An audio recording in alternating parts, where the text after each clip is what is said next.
اهدنا الصراط المستقيم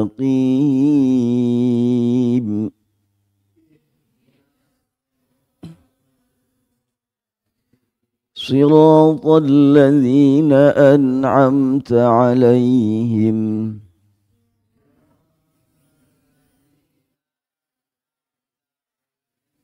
غير المغضوب عليهم ولا الضالين.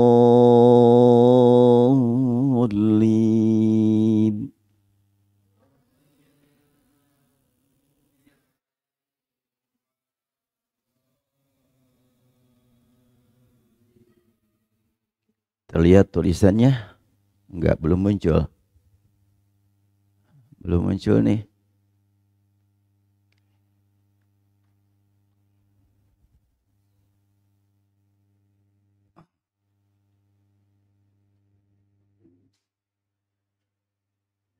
Mana teknisinya? Barusan riwayat Warash, nah ini belum ada. Kenapa?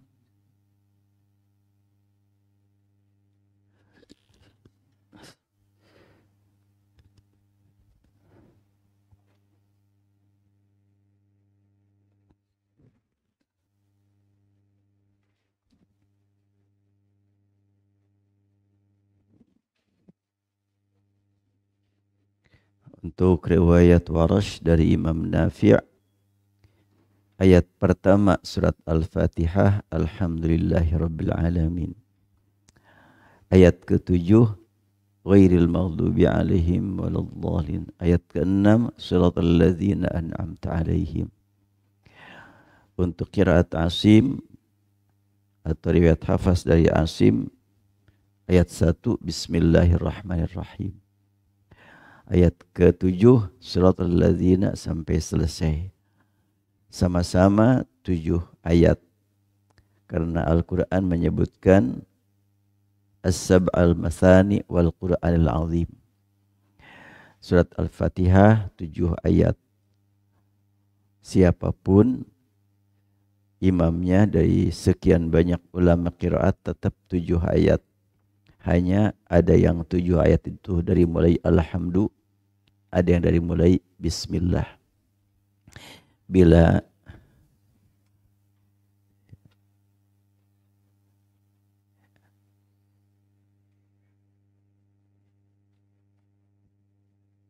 ya. Nah, sekiranya ini kan Makkiyah wa ayatuha 7 ya. Bismillahirrahmanirrahim belum ayat pertama. Ayat pertama Alhamdulillahirabbil alamin. Ayat ke-6 siratal ladzina an'amta alaihim. Demikian pula kita lihat surat Al-Baqarah untuk riwayat Asim atau qiraat riwayat Hafs dari Asim, Alif Lam Mim ayat 1. Dzalikal kitabu sampai sini ayat 2. Tapi untuk qiraat Nafi, Alif Lam Mim adalah awal ayat pertama. Sehingga jumlah surat Al-Baqarah, ayat surat Al-Baqarah 285.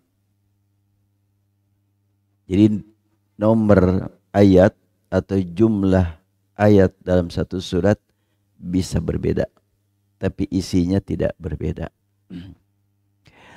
Kita lanjutkan bacaannya. Surat Al-Baqarah. Kalau diwasal untuk riwayat Warash itu dengan 2 cara. Ghairil maghdubi alaihim waladdallin. Alif lam mim dzalikal kitab. Bisa begitu atau ghairil maghdubi alaihim waladdallin.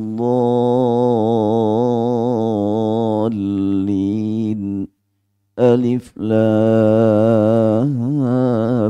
mim dengan saktah.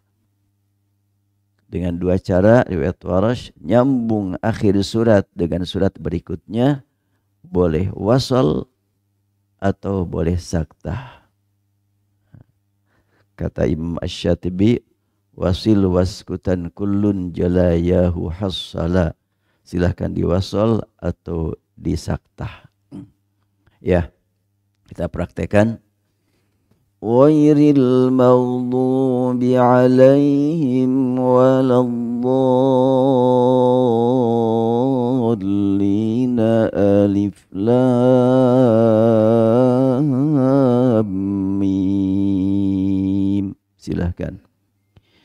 Ghairil maghdubi alaihim waladdallin alif lam mim.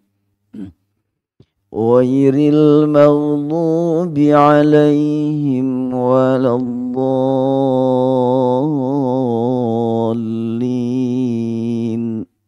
alif lam mim. Silahkan. Ghairil maghdubi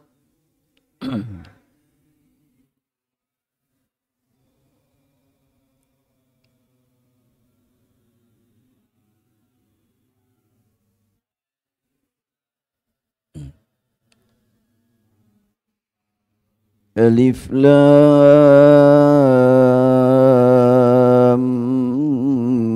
mim. Dzalikal kitabu la raiba fihi hudal lil muttaqin.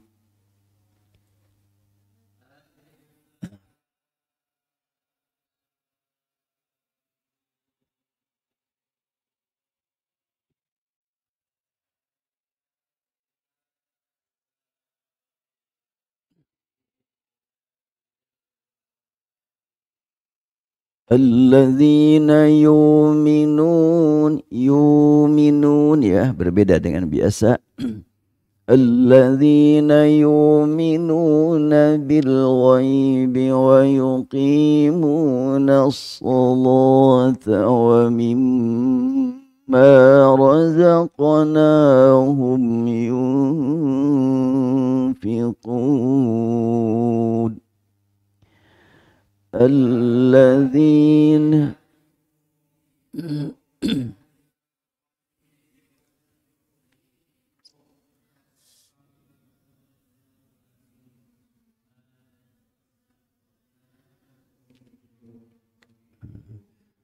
kaidahnya untuk riwayat Warash, lam yang terletak setelah shad, to, shad, lo ya, itu dibaca tebal. As-salah, at-talaq, tasla nara ya. Itu faman azlamu mimman iftara, faman azlamu mimman iftara. Untuk riwayat Warash demikian. Walladzina sama ya, yu'minun jadi yu'minun. Walladzina yu'minuna bima unzila ilaika wa ma unzila min qablik. Maknya harus 6 harokat. Silahkan. Walladzina yu'minuna bima unzila ilaika wa ma unzila min qablik. Membaca u ke depan bibir, tapi waktu an sempurnakan normal. Ya. Lebih ringan dibanding dengan perjuangan itu. Unzil. Sekebalikan min qablik. Untuk mi-nya tipis, nun-nya tebal. wa ma unzila bukan min, bukan. Kalau menghadapi qaf, shad, ta, dha, dhad itu harus tebal, gunnahnya tebal. Aturan seperti ini belum begitu memasyarakat di Indonesia. Bahkan saya perhatikan yang sudah menjadi qori-qori internasional belum perhatian masalah itu. Tapi kalau imam-imam Masjidil Haram, Masjid Nabawi, oh sangat jelas. Wa ma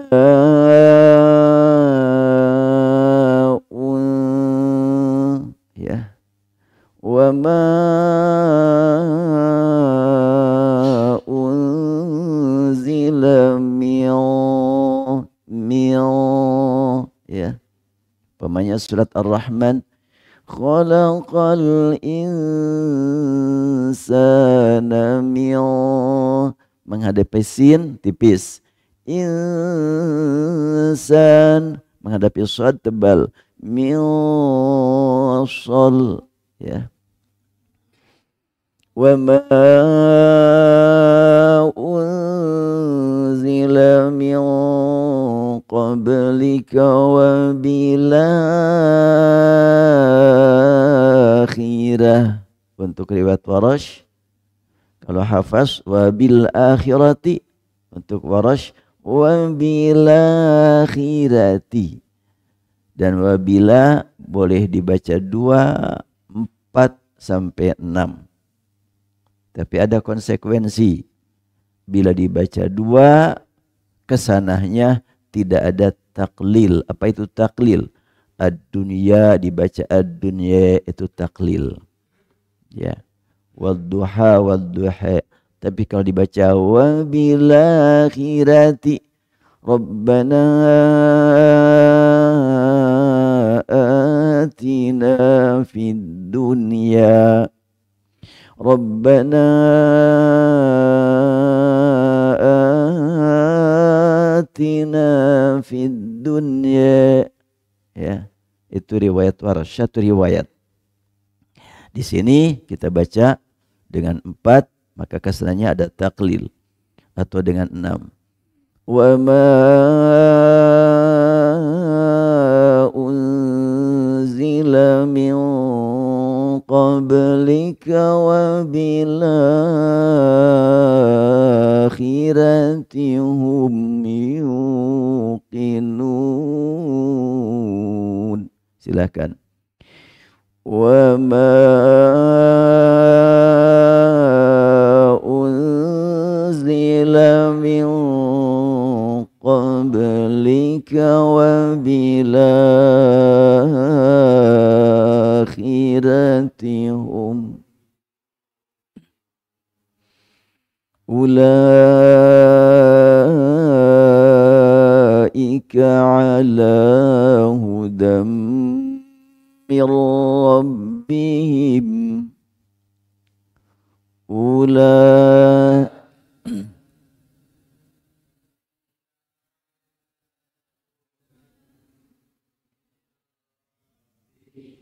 wa ulaika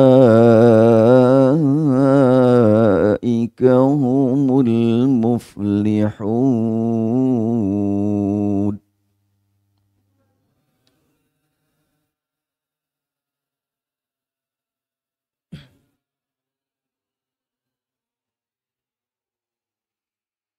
Innal ladzina kafaru sawa'un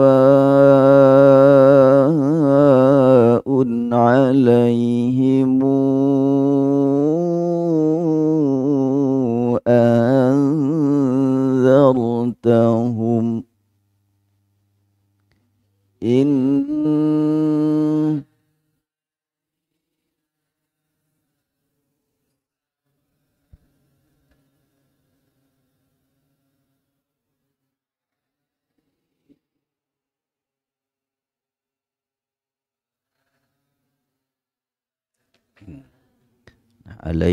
alaihimu dibaca dengan 6 harokat. Dalam riwayat Warash tidak ada mad jaiz munfasil ya. Semuanya wajib. Yang ada mad badal itu boleh 3 wajah. Wabila akhirati. Tapi kalau alaihimu semuanya 6 harokat. Untuk a'anzartahum ada 2 bacaan. Anzartahum itu namanya tashil. Boleh juga dibaca mad ibdal. Innal ladzina kafaru sawa'un 'alaihim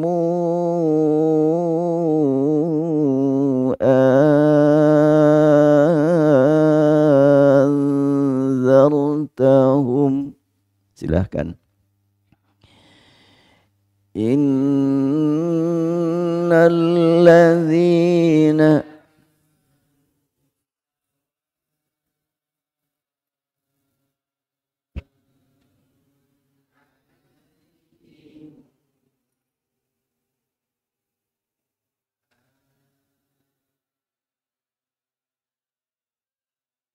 gak nyampe napasnya disambung ya. Nah jadi ada 2, ada tashil itu begitu saja ya. Tashil itu artinya dipermudah, sahala itu mudah. Kalau itu berat. Nah, sekarang dipermudah ya, nggak usah repot-repot ya. Ringan kan ya. Tapi kalau belum belajar mah susah ya.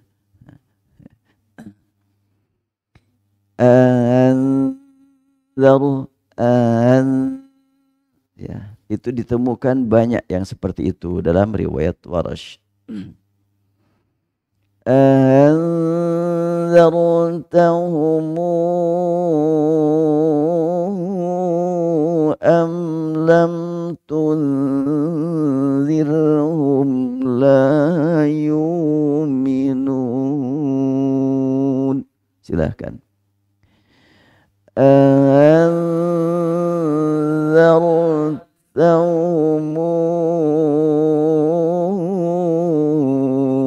am lam tunzirhum la yu'minun. Itu tasil. Sekarang ibdal. Anzartahum am lam tunzirhum la yu'minun.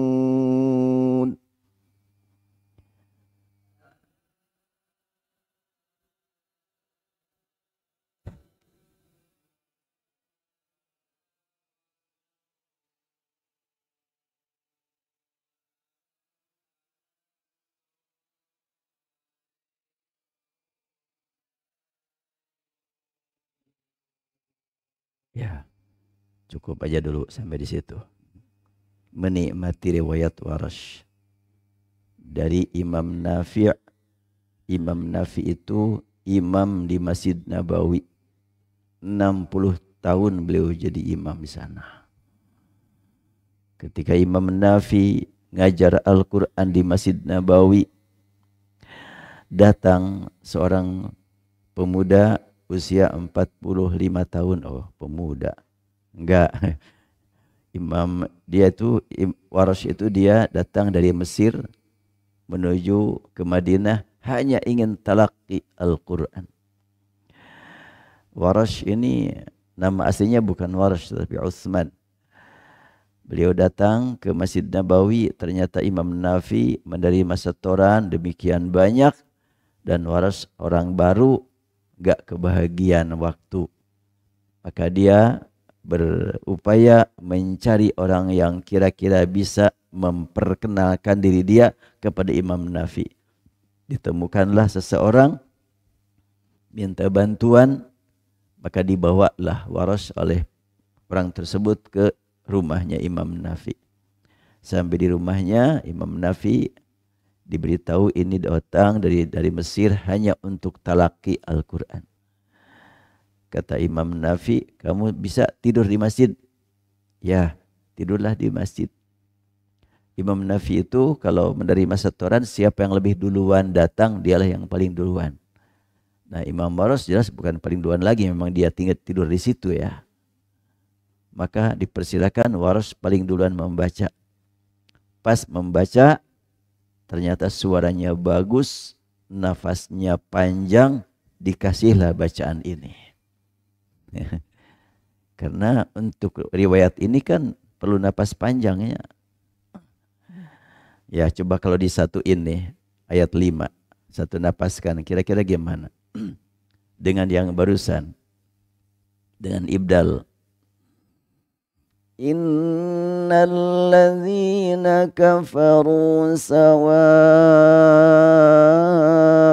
'alaihim anzartahum am lam tunzirhum. Seperti itulah, dipaksakan. Harus panjang. Nah, Waros itu membuat orang-orang di Masjid Nabawi semuanya kaget. Oh, ini suaranya bagus, nafasnya panjang, senang. Itulah Waros. Baik, untuk pertemuan pagi hari ini saya ingin mengajak antum semuanya mengkaji hadis.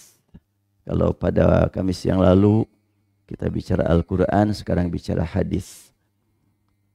Karena tentu kita memahami Al-Quran tidak mungkin lepas dari kajian hadis.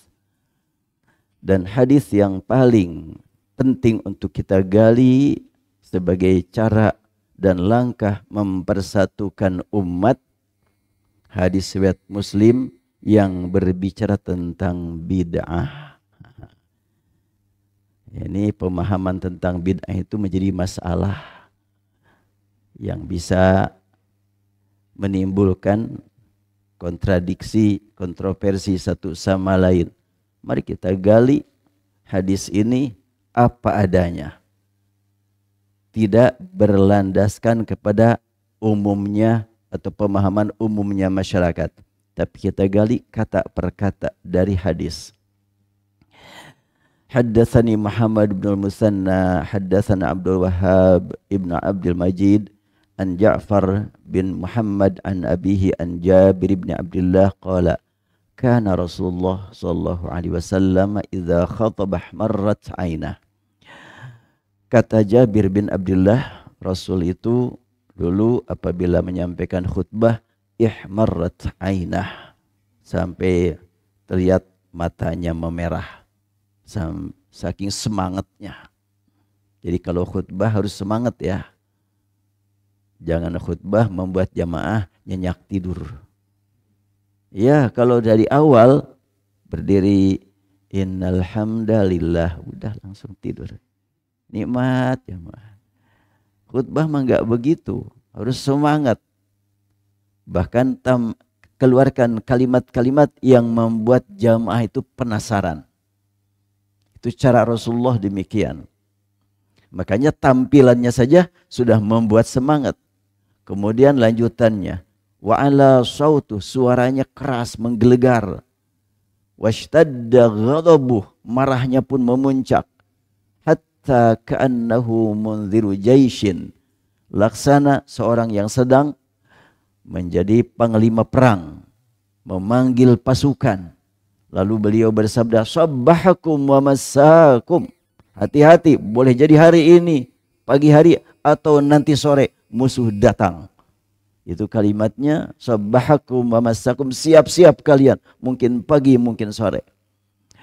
Wa yaqulu, kemudian lanjutan kalimatnya membuat para jamaah tergetar. Bu'istu ana was-sa'atu kahatain. Aku diutus pada saat antara diutusnya aku dengan kiamat, nah kayak begini. Itu membuat orang pada terkaget-kaget kan. Hah? Sebentar lagi kiamat nih.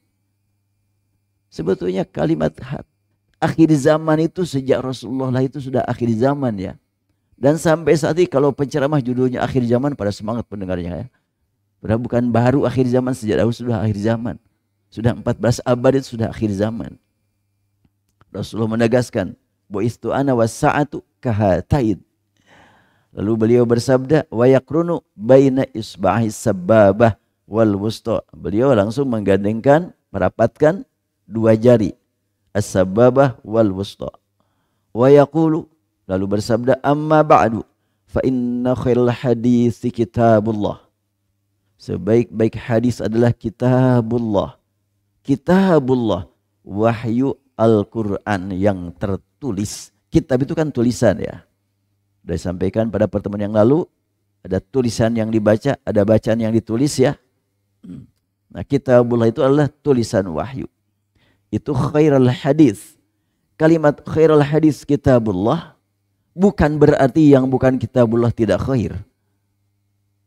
Ya. Sebaik-baik hadis kitabullah. Bukan satu-satunya yang baik kitabullah, bukan. Hati-hati nih, kata per kata kita perhatikan. Artinya banyak yang baik selain kitabullah. Cuma kitabullah terbaik. Wa khairul huda. Dibaca khairu bukan khaira. Beda artinya. Kalau dibaca khaira, wa khairul huda, huda Muhammad. Berita tentang huda Muhammad dengan kitabullah sederajat. Kalau dibaca khaira. Tapi kalau dibaca khairu, enggak. Sesungguhnya sebaik-baik hadis adalah kitabullah. Sedangkan sebaik-baik petunjuk Nabi Muhammad. Itu kalau dibaca wa khairu. Tapi kalau dibaca wa khairul huda, artinya sesungguhnya sebaik-baik hadis kitabullah dan sebaik-baik huda adalah huda Muhammad. Kalau dibaca wa khairu, sedangkan. Ini tidak sederajat. Sebab yang dimaksud dengan huda di sini, huda menjelaskan tentang kitabullah. Yaitu dengan pernyataannya, dengan perbuatannya, dengan sikapnya. Wa khairul huda, huda Muhammad. Adakah huda yang lain yang baik? Ada. Cuma tidak sebaik huda yang dibawa Nabi Muhammad. Ya, petunjuk jalan. Kan huda juga kan? Apalagi Google Map, huda itu. Tapi kadang-kadang Google Map bikin tersesat juga. Iya, lihat Google Map terus, ya tersesat gimana nih? Iya, Google Mapnya lupa katanya. Itu kan huda juga. Jadi huda kan ada tingkatan-tingkatannya. Al-Maraghi dalam tafsirnya menjelaskan tentang huda, hidayah, ihdina, sampai ada 4 huda dia bilang. Ada hidayah akal, hidayah syar'i, hidayah fitrah, hidayah hawas, kata dia. Tuh ada petunjuk, itu ada petunjuk akal. Nah, petunjuk akal dicapai oleh para filosof. Ya. Aristoteles, kemudian Plato, kemudian Darwin, itu dengan petunjuk itu. Hanya saja yang dia nikmati petunjuk akal semata. Tanpa petunjuk kalbu, tanpa petunjuk iman, tanpa petunjuk hidayah syar'i. Untuk berbicara tentang berpikir, oh luar biasa. Saat ini banyak sekali para ahli debat. Nah, itu petunjuk dari Allah sampai mampu mematahkan argumentasi yang lain. Tapi semata-mata akal tanpa ada hidayah syar'iyah, tanpa ada petunjuk syarak, petunjuk imani, tentunya kering petunjuknya. Ada lagi petunjuk naluri, insting. Kalau sekarang sering ditemukan anjing pelacaknya. Umi katanya waktu ke Jepang, ya bulan Syaban yang lalu. Di kopernya ada bawa jahe. Itu susah lolos kopernya. Tercium sama anjing di sana. Sampai dibongkar kopernya, ternyata bawa jahe itu. Karena di sana Peraturan tidak boleh bawa tumbuh-tumbuhan. Aja itu tumbuh-tumbuhan. Kan kalau ditanam langsung tumbuhnya. Itu tahu aja itu anjing. Kuliah di mana, Jing? Anjing sampai tahu seperti itu. Ngalahkan Kang Ferry ini. Coba. Itu hidayah. Hidayah fitrah. Lagi hidayah perasaan. Itu kadang-kadang orang berkata, pokoknya lain. Rasanya saya ini beda. Nah, itu hidayah juga. Coba, adakah kesepakatan berbicara yang begini namanya wangi? Ada kesepakatan enggak? Nah, kalau yang begini namanya bau busuk, sepakat enggak? Dari mana itu? Kok tiba-tiba gitu aja semuanya orang? Wah, ini wangi, ini enak. Dan wangi pun beda-beda. Dan punya tempat masing-masing. Parfum dibeli dari Singapura wangi. Biar enak bikin sambal pakai parfum dari Singapura. Ada yang mau makan? Bau nih kan enggak. Bilangnya bau nih, bau minyak wangi kan gitu. Goreng bawang wangi. Biar di majlis taklim ini wangi, pakai goreng bawang. Ya, itulah hidayah. Sepakat aja semuanya. Tanpa ada kuliah dulu, tanpa ada belajar dulu. Yang begini namanya bau enak, yang begini bau enggak enak buat ini enggak. Itulah hidayah.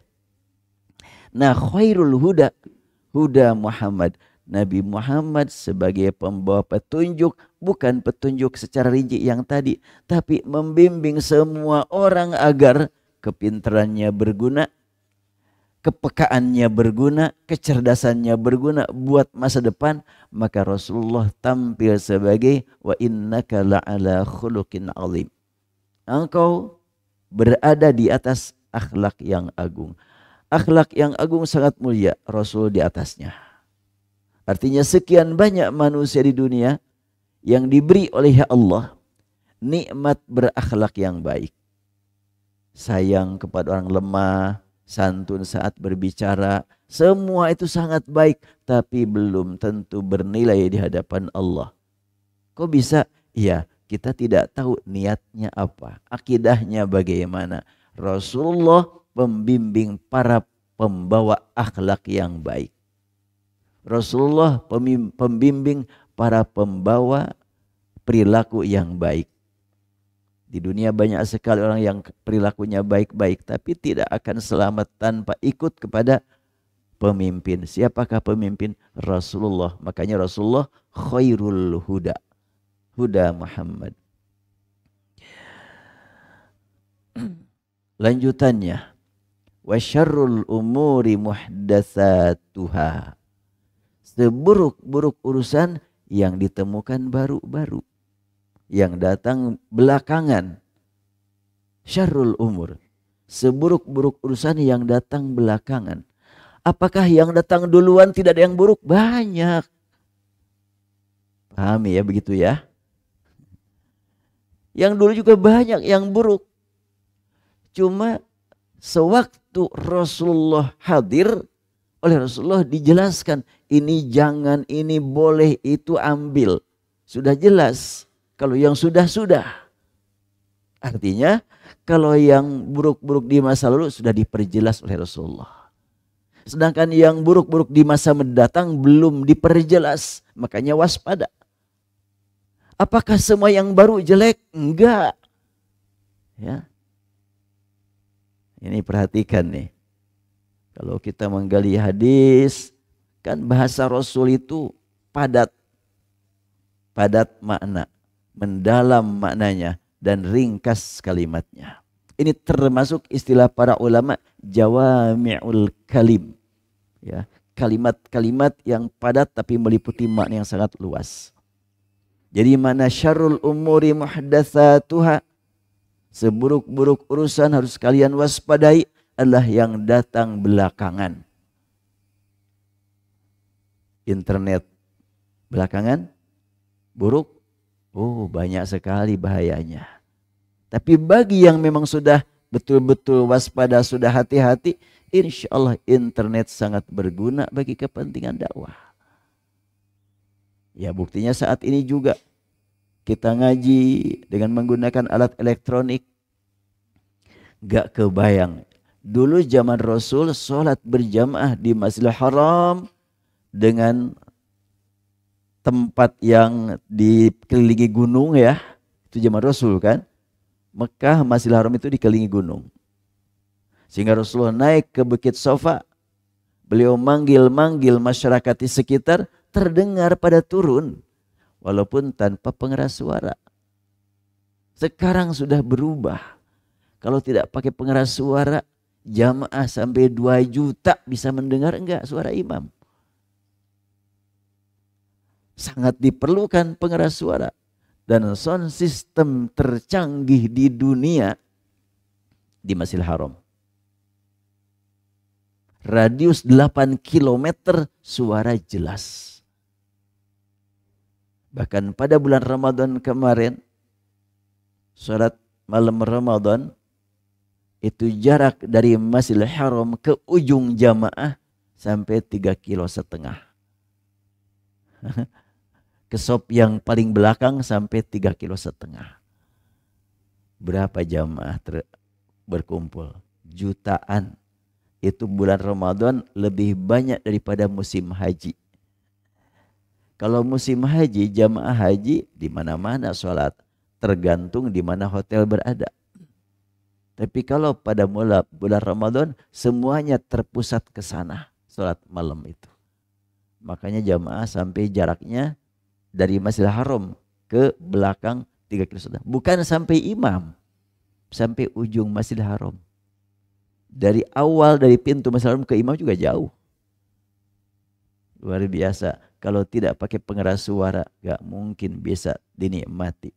Pengeras suara zaman Rasul enggak ada. Itu muhdatsah itu.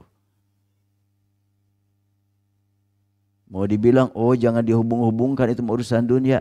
Yang melarang siapa? Ya kan ini urusan agama. Yang membedakan mana agama, mana dunia siapa? Agama tidak berlawanan dengan dunia. Ini mohon diperhatikan ya. Banyak orang yang berkata, hadis ini bicara agama, bicara ibadah, bukan bicara dunia. Emang ibadah itu di dunia apa di akhirat?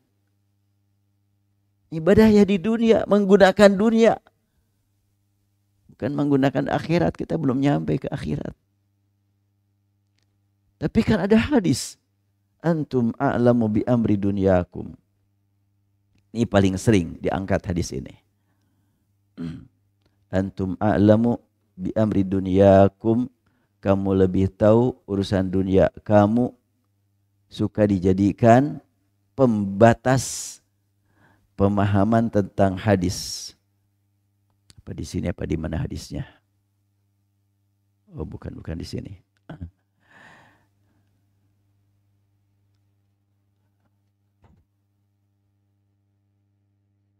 Lupa saya nyimpan. Ya. Rasulullah sallallahu alaihi wasallam ketika mengunjungi para petani yang sedang mengurus pertaniannya,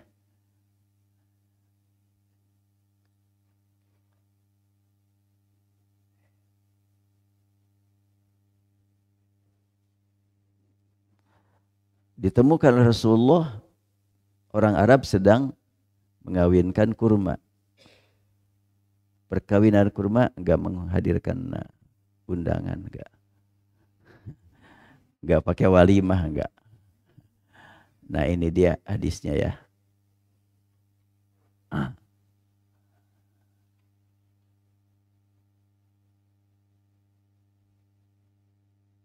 Ini sering dipahami, ya perlu dilengkapi lah pemahamannya.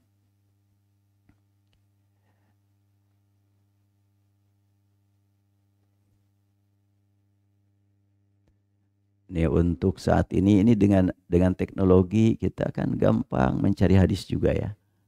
Nanti diharap para santri ini kan namanya saja ini enggak tahu siapa yang ngasih namanya, PTQ katanya, pesantren tinggi ya. Kalau tinggi mah jangan sama dengan yang bawah ya. Jangan sama dengan yang rendah ya. Nah, kita perhatikan.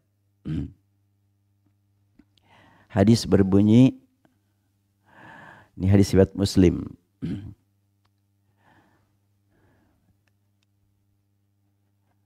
Qadima Nabiyullah sallallahu alaihi wasallam al-Madinata wa hum ya'buruna an-nakhla yaquluna yulaqqihuna an-nakhla faqala ma tasna'un qalu kunna nasna'u qala la'allakum lam taf'alu kana khaira fataraku fanafadat aw fanaqasat qala fadzakaru dzalika faqala inna ma ana basharun idza amartukum bi syai' min dinikum fakhudhuh. Bukan yang ini yang saya maksud. Saya ambil yang lain. Antum a'lamu bi amri dunyakum ya.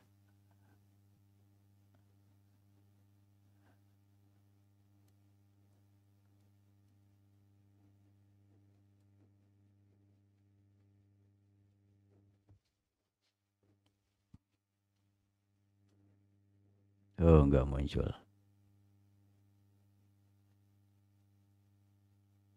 Atau yang tadi.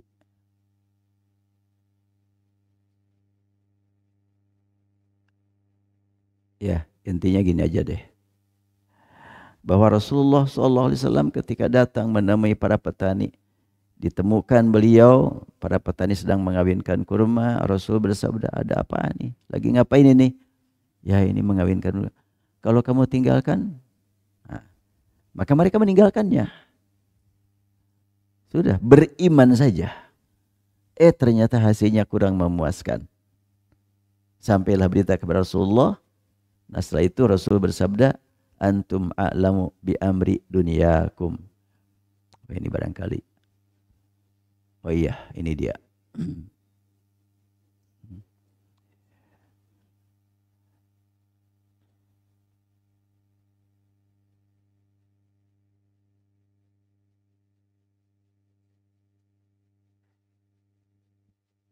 Jadi kalimat antum a'lamu bi amri dunyakum maknanya jangan dirubah-rubah, berbunyi marra biqaumin yulaqqihuna faqala law lam taf'alu la saluha. Rasul melewati orang-orang yang sedang mengawinkan kurma, lalu beliau bersabda law lam taf'alu la saluha, kalau tidak kalian kerjakan ini bagus nih. Qala fa kharaja shisan famarra bihim faqala malin nakhlikum. Ternyata hasilnya kurang bau, kurang bagus, kurmanya kecil-kecil atau banyak yang tidak berisi. Lalu Rasul bertanya, malin nakhlikum, ada apa? Kenapa? Mereka berkata, qulta kadza wa kadza, ya sebagaimana engkau sabdakan bla bla bla bla gitu. Lalu Rasul bersabda, antum a'lamu bi amri dunyakum. Kamu lebih tahu urusan dunia kamu. Dunia petani lebih tahu urusan pertanian. Dunia bisnis lebih tahu, para aktivis di bisnis lebih tahu urusan bisnis. Itu maknanya. Dan Rasul bukan petani kurma, tapi untuk bisnis beliau mungkin lebih pintar dari mereka. Karena Rasul pernah belajar bisnis sejak masih remaja. Makanya Rasul bersabda, antum a'lamu bi amri dunyakum. Nah, kalimat a'lamu bi amri dunyakum suka diperluas maknanya. Yaitu kumnya tidak dibaca. Antum a'lamu bi amri dunya. Agama aku urusannya, dunia kamu. Enggak begitu. Kalau Rasul bersabda antum a'lamu bi amri dunya, kamu lebih tahu urusan dunia, silahkan bebas urusan dunia. Urusan agama hati-hati. Enggak. Rasul bersabda antum a'lamu bi amri dunya. Kumnya jangan dibuang. Ini cara memahami hadis, cara memahami Al-Quran. Jangan sampai ada yang dihilangkan. Huruf per huruf. Karena itu Rasul bersabda man qara'a harfan. Ya, sangat bermakna satu huruf itu. Man qara'a harfan min kitabillah. Dan kalimatnya man qara'a harfan min kitabillah. Ini saja harus kita perhatikan. Man qara'a harfan min kitabillah. Nih kalimat harfan dari kitab. Ada bacaan, ada tulisan. Kenapa satu huruf kok disabdakan Rasul? Karena satu huruf saja dalam Al-Quran itu punya makna yang jelas. Tidak bisa dianggap enteng. Hilang satu huruf bisa berubah makna. Ada huruf yang ditulis tanpa dibaca. Ada huruf yang dibaca tanpa ditulis. Itu semuanya punya makna. Ya. Ada huruf yang ditulis tanpa dibaca. Ada huruf yang dibaca tanpa ditulis. Bahkan ada kata yang dua tulisan, satu bacaan. Umpamanya dalam surat Yunus kalimat nunjil mu'minin. Tulisannya adalah nunnya dua, kemudian jimnya tanpa ya. Nunjil mu'minin. Sedangkan dalam surat Al-Anbiya tulisan nunjil mu'minin adalah jimnya begini, al-mu'minin. Nunjil mu'minin. Sama-sama bacaan nunjil mu'minin. Ini dalam yang satu surat Yunus, yang satu adalah surat Al-Anbiya.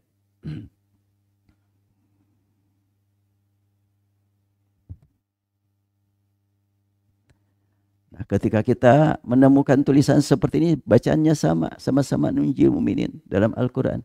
Ini surat Yunus ayat 103 yang ini. Surat 10 ayat 103 ya. Kalau ini surat Al-Anbiya ayat 88. Silahkan nanti dilihat ya. Surat Al-Anbiya surat berapa? 20 apa 21? Ya. Ayat 88. Nah, ada satu kata yang dua tulisan, satu bacaan. Jadi dalam mushaf Al-Quran banyak huruf yang dibaca tanpa tulisan, banyak huruf yang ditulis tanpa bacaan, banyak kata yang dibaca dua bacaan, satu tulisan, dan sebaliknya banyak juga kata yang tulisnya satu, bacaannya banyak. Ini antara lain tulisannya dua, bacaannya satu. Ada tulisannya satu, bacaannya dua. Ditemukan. Semuanya itu termasuk kepada sabda Rasul, man qara'a harfan min kitabillah. Ada bacaan, ada tulisan. Siapa yang membaca satu huruf dari kitabullah. Nah, baik, kita lanjutkan. Antum a'lamu bi amri dunyakum. Kamu lebih tahu urusan dunia kamu. Bila dilanjutkan, kamu lebih tahu urusan dunia kamu, itu di bidang pertanian kurma. Mereka lebih tahu di bidang urusan dunia mereka pertanian umpamanya cabai, padi. Dan aku lebih tahu urusan dunia aku, urusan bisnis. Begitu. Jangan diberi makna duniaku menjadi dunia. Banyak yang begitu tuh. Urusan dunia bebas, urusan agama aku. Emang lawan dunia itu agama? Lawan dunia mah akhirat, bukan agama. Ya. Jadi juga perlu kita perbaiki pemahaman. Jadi kita mengkaji ini, mengkaji Quran, mengkaji hadis. Yuk kita perhatikan kata per kata, huruf per huruf. Agar kita tidak terjebak. Dan insya Allah dengan adanya kita memahami hadis dan Al-Quran, memperhatikan kata per kata, huruf per huruf, ketika ditemukan di masyarakat ada yang berbeda, kita nggak akan bimbang gelisah. Dan tidak akan cepat memponis. Nggak usah. Kita lihat persamaannya. Mereka sama-sama beriman kepada Allah, beriman kepada Rasulullah, beriman kepada Quran, sunnah Rasul. Saudara kita semuanya.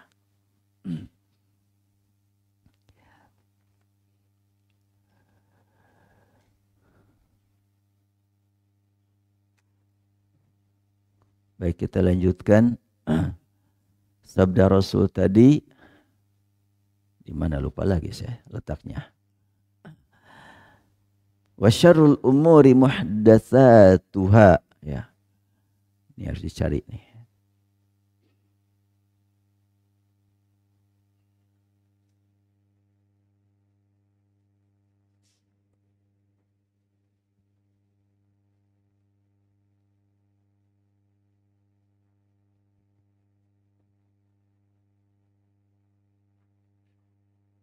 Ya. Hadis sahih riwayat Muslim, wasyarul umuri muhdatsatuha, seburuk-buruk urusan yang ditemukan baru-baru atau belakangan. Hati-hati, banyak keburukannya dalam urusan teknologi, urusan sains. Biasanya orang berkata, oh jangan dihubung-hubungkan, itu urusan dunia. Yang memisahkan siapa? Iya kan Rasul itu bicara agama. Emang agama anti dunia? Hati-hati. Itu ajaran sekuler itu ya. Yang memisahkan agama dengan dunia itu ajaran sekuler. Sekulerisme. Jangan-jangan itu korban pemahaman sekuler itu. Ketika memisahkan agama dengan dunia. Kita mah tidak demikian. Lalu Rasul menegaskan. Setelahnya wasyarul umur muhdatsatuha, seburuk-buruk urusan adalah yang baru-barunya, yang belakangan ditemukan.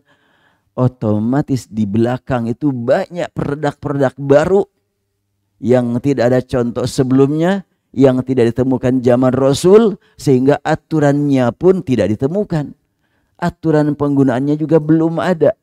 Bagaimana aturan menggunakan internet belum ada zaman Rasul. Bagaimana aturan menggunakan live streaming belum ada zaman Rasul. Dan sewaktu membuat streaming, membuat apalagi aplikasi, membuat komputer, penemunya itu mikir itu. Lama itu. Pusing juga itu. Artinya setiap orang yang membuat sesuatu yang baru tanpa contoh sebelumnya mengalami kesulitan. Kesulitan itulah dhalalah. Makanya wa kullu bid'atin dhalalah. Ini kalimatnya. Kalau hadis riwayat Muslim, wasyarrul umuri muhdatsatuha wa kullu bid'atin dhalalah. Lanjutnya tidak ada wa kullu dhalalatin finnar dalam hadis ini.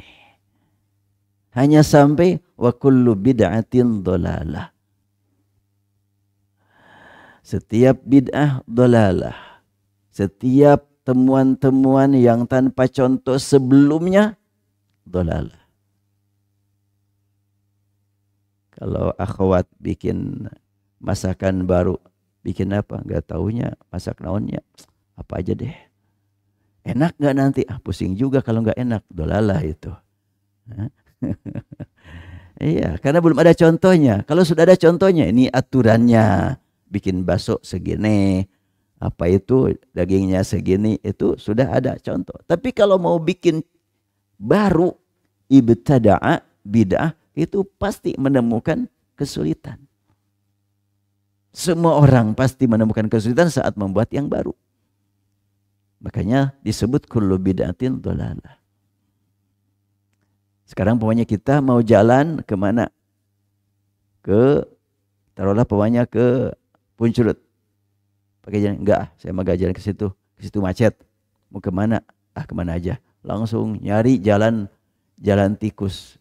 Jadi petunjuknya tikusnya, imamnya tikus. Dia jalan, ternyata pusing juga. Ya kemana nih? Dolalah. Karena dia tidak mengikuti aturan yang sudah ada. Kalau pemainnya mengikuti jalan yang sudah jelas, ya beres. Cuma macet kan gitu ya. Nah, sekarang ngambil jalan yang lain, itu pasti dipahami makna dolalah. Kullu bid'atin dolalah. Ya saya punya nulis buku ini, jelas. Kadang-kadang saya sedang mau menerangkan masalah ini. Itu berat. Istirahat dulu, tidur dulu, kadang sholat dulu. Bingung, mohon petunjuk kepada Allah saat bingung mau melanjutkan. Pernah saya sewaktu mencari makna ulaika alladzina ishtaraw ad-dhalalata bil huda fama rabihat tijaratuhum ad-dhalalah. lamnya dibaca panjang tanpa alif. Apa ini maksudnya? Ulaika alladzina ishtaraw dhalalata bil huda fama rabihat tijaratuhum. Tijaratuhum itu juga tanpa alif kan? Coba kita lihat. Nah, ad-dhalalah, tijarah. Ini tulisannya tanpa alif. Mau dhalalah, mau tijarah. Ada apa di balik tulisan ad-dhalalah, la dibaca panjang tidak ada alifnya. Tijarah, ja-nya dibaca panjang tanpa alif, ada apa? Saya dulu mengalami, memikirkan, mencari makna di balik tulisan ini 3 hari. Ya mohon kepada Allah petunjuk apa makna di balik tulisan ini. Pasti punya makna. Kenapa semua mushaf yang memang resmi tulisan ad-dhalalah tanpa alif. Nah setelahnya dicari terus. Ya alhamdulillah ini adalah isyarat. Saya tulis dalam buku. Apa makna atau isyarat di balik tulisan ad-dhalalah tanpa alif, tijarah tanpa alif. Bahkan kita lihat dalam surat Al-Baqarah ayat 25. Ini kita temukan as-salihat, sok panjang, hak panjang, jannat, al-anhar, kemudian mutasyabiha, azwajun, khalidun, semuanya bacaan panjang tanpa alif. Karena saya mencari tanpa lihat yang lain dan karena tidak ditemukan, berat, pusing, dolalah. Terus bagaimana makna kullu dolalatin finnar? Sampai di sini narik napas panjangnya. Kalau kullu bid'atin dolalah, setiap temuan baru, setiap gagasan baru tanpa contoh sebelumnya dolalah. Bagaimana dengan ancaman kullu dolalatin finnar? Saya sewaktu menemukan kalimat kullu dolalatin finnar sempat dolalah lagi. Kullu dolalatin finnar maksudnya apa ya? Setiap dolalah di neraka. Gak bisa saya terima tuh. Kenapa? Kan dolalah dan hidayah. Dolalah kan lawannya hidayah ya. Emang dolalah dan hidayah itu di akhirat apa di dunia? Hidayah diperlukan gak di akhirat? Enggak. Kalau gitu dolalah ada gak di akhirat? Kita berpikir sekarang nih, ini pesantren tinggi ini, bukan SD nih. Saya ngajak ikhwan akhwat untuk berpikir kritis. Jadi kalau kita menemukan kalimat kullu dolalatin finnar, setiap dolalah finnar, nanti dulu maksudnya apa nih kullu dolalatin finnar? Ya udah berarti itu bukan arti hakiki tapi arti majazi. Ini urusan akidah. Urusan akidah nggak bisa makna-makna alternatif, harus pasti. Dan dalilnya juga harus pasti urusan akidah. Cuma sayangnya memang di pesantren-pesantren kadang-kadang bicara akidah pakai dongeng kadang-kadang. Itu Imam Sibaweh itu ketika meninggal dikubur malakul maut nanya marrabbuka. Imam Sibaweh balik nanya, hei malaikat kau nanya marrabbuka, maknya ma apa tuh? Ma istifham, ma ta'ajub, ma nafi. Wah, malaikat ditanya Imam Sibaweh, kan Imam Sibaweh alinahu. Maka malaikat langsung menyampaikan kepada Allah apa yang diungkapkan. Ya Allah, itu hambamu ditanya malah nanya lagi. Gimana pertanyaannya begitu? Udah masukin ke surga aja. Tuh, makanya kalau jadi ulama nahuma masuk surga, itu kira-kira dari mana itu ceritanya itu? Emang ada yang ikut ke kuburan? Lalu keluar lagi? Hah? Ikut Sibaweh ke dalam kubur? Itu dongeng murni. Tapi karena yang menyampaikan dongeng itu kiai, jadi keyakinan itu. Hati-hati ya nanti ikhwan akhwat, jangan berbicara masalah akidah dengan berlandaskan cerita-cerita yang tidak jelas. Urusan akidah harus dalil yang pasti. Kalau urusan keutamaan-keutamaan tanpa dalil saja sudah bisa diterima dan manfaatnya jelas, ya silakan saja. Makanya dalam Al-Quran nilai itu, nih ingat ya oleh antum semuanya, nilai menurut Al-Quran ada khair, ada birrun, ada hasanun, fi dunya hasanah, ada jamilun, fasobrun jamil, ada ma'rufun, ta'murna bil ma'ruf, ada salih, as-salihat, ada tayyib, kulu min tayyibati ma razaqnakum. Tuh kan, kalau diartikan ke bahasa Indonesia kadang-kadang semua kata tadi sama terjemahnya. Birrun baik, hasanun baik, jamilun baik, khair baik, ma'ruf baik. Terus bedanya apa? Gak mungkin Allah menggunakan 8 kata, maknanya cuma 1.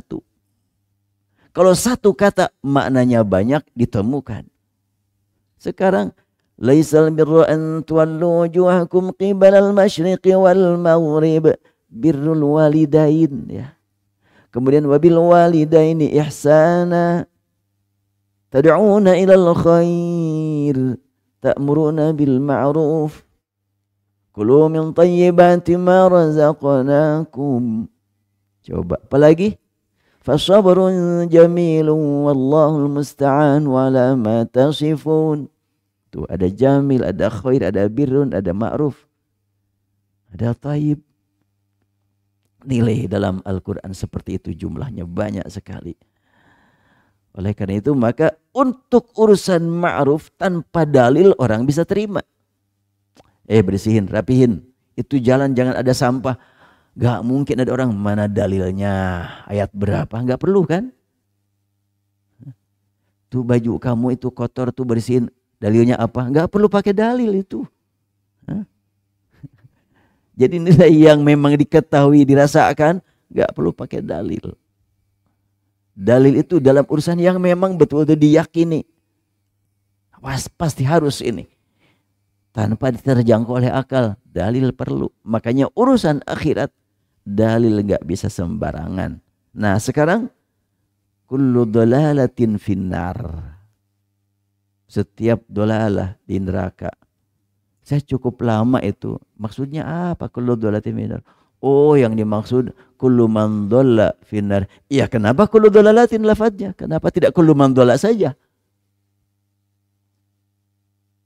Sebab ini masalahnya masalah akidah. Setelahnya saya cari hadis kullu dolalatin finnar. Jadi kullu bid'atin dolalah ini ditemukan dalam 6 kitab hadis. Wa kullu bid'atin dolalah ditemukan dari 9 kitab hadis yang dikenal kutubut tis'ah. Kitab hadis tidak 9, banyak. Di dalam ini saja ada 191 kitab hadis. Bukan jilid. Ya. Judul kitab hadis di sini ada 191 kitab. Bukhari 1 itu, Muslim 1 itu. Jadi berapa jilid semuanya? Musnad Ahmad lebih banyak. Nah, dari yang jumlah begitu banyak 191, ada 9 kitab hadis yang paling populer, yang dijadikan pegangan ulama hadis di seluruh dunia, atau dengan istilah populernya ahlus sunnah wal jamaah, semuanya berpegang dengan 9 kitab hadis itu. Apa yang 9? Dihafal ya. Pertama, Muwatta karya Imam Malik. Ya. Imam Malik itu gurunya Imam Asy-Syafi'i. Muwatta Imam Malik. Berikutnya lah Musnad Ahmad. Imam Malik punya murid Imam Syafi'i. Imam Syafi'i punya murid Imam Ahmad. Nah, Imam Ahmad ya, itu berarti cucunya Imam Maliknya, cucu pendidikan, bukan cucu nasab darahnya. Jadi Muwatta Malik, Kemudian Musnad Ahmad. Nah, Musnad Ahmad itu luas sekali. Imam Ahmad bin Hambal hafal hadis 1.000.000 hadis. Itu hafal dengan sanadnya itu ya. Dengan jalurnya itu. Kemudian Sunan Ad-Darimi. Ya. Itu yang termasuk 9 itu ya. Sunan Ad-Darimi. Berikutnya Sahih Bukhari, Sahih Muslim, Sunan Ibnu Majah, Sunan Abu Dawud, Sunan Tirmidzi, dan Sunan An-Nasa'i. Saya ulang, Muwatta Malik, Musnad Ahmad, Sunan Ad-Darimi, Sahih Bukhari, Sahih Muslim, Sunan Ibnu Majah, Sunan Abu Dawud, Sunan Tirmidzi, Sunan An-Nasa'i, 9.